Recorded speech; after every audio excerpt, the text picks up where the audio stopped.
C'est l'un des événements les plus attendus de l'année dans le monde financier. Chaque fin août, depuis 1982, des banquiers centraux du monde entier se rencontrent dans la station de Jackson Hole aux États-Unis. Ce symposium, ou congrès des spécialistes dans les Rocheuses, étant souvent l'occasion d'annonces importantes, les traders attachent leur ceinture les jours précédents dans l'attente d'un potentiel tournant dans la politique monétaire. Après 2 années de Covid, le cru 2022, qui commence aujourd'hui et se terminera demain, aura une saveur particulière. Non seulement car l'accalmie sur le front de la pandémie leur permet de se réunir physiquement après 2 éditions virtuelles en 2020 et 2021, mais aussi car les grands argentiers de la planète sont tous en train de faire face à un défi de taille. Comment calmer la folle inflation qui s'est propagée depuis des mois dans l'économie et semble ne pas vouloir s'arrêter? Ce congrès des spécialistes se déroulera donc sous la direction de la Banque centrale américaine, dont le discours du président Jérôme Powell est le plus attendu de l'événement, demain à 14h heure GMT. La présidente de la Banque centrale européenne, Christine Lagarde, ne fera en revanche pas le voyage aux États-Unis, mais Isabelle Schnabel, membre allemande du directoire de la BCE, s'y rendra et participera à un panel le samedi. Andrew Bailey, le gouverneur de la Banque d'Angleterre, a lui confirmé qu'il serait présent à Jackson Hole, mais uniquement pour observer les discussions sans y participer.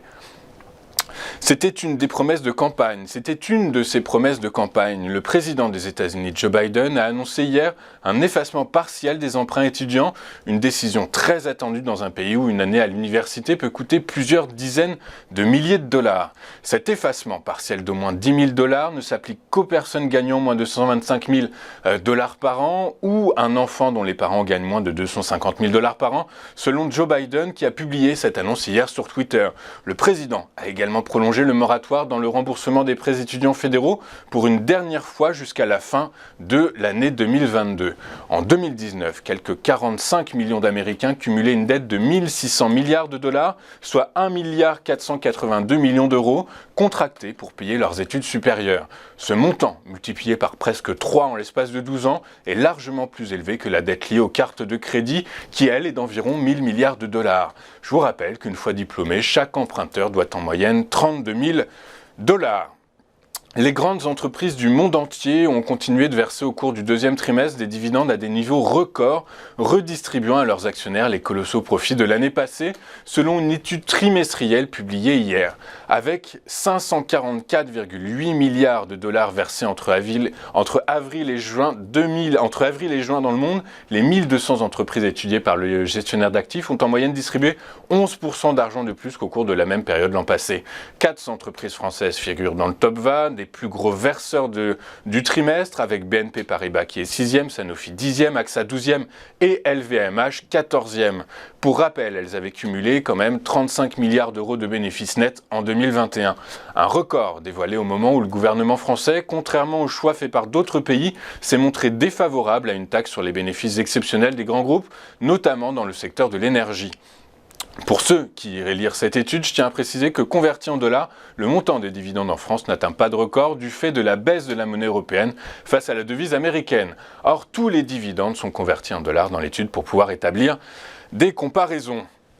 Avant de poursuivre notre émission, nous allons faire un rapide point sur l'évolution des marchés hier, mercredi 24 août. Les principales places boursières européennes ont mis fin à 3 séances consécutives de repli. Seul Londres n'a pas profité de ce rebond technique. Ceci étant, les craintes inflationnistes, les taux souverains et le risque de récession ont freiné les velléités de repli puissantes des investisseurs, ce qui s'est traduit par un rebond technique anémié. À Paris, le CAC 40 a terminé en hausse de 0,39% à 6386 points, le DAX a pris 0,2% et le FTSE, pénalisé par les valeurs minières, a quant à lui reculé de 0,22%.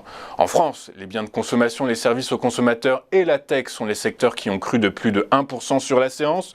Les secteurs de l'énergie, des télécoms et les financières ferment le peloton et ont reculé respectivement de 1,85%, 1% et 0,27%. Casino Guichard et Rémy Cointreau ont signé les plus belles performances du SBF 120 avec des hausses de 5,23% et 3,46%.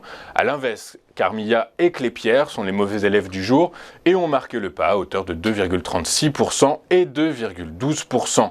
L'euro, en hausse de 0,03% à 0,9964 $, tente en vain de se rapprocher de la parité absolue avec le billet vert après avoir chuté mardi à un creux de 20 ans à 0,99005.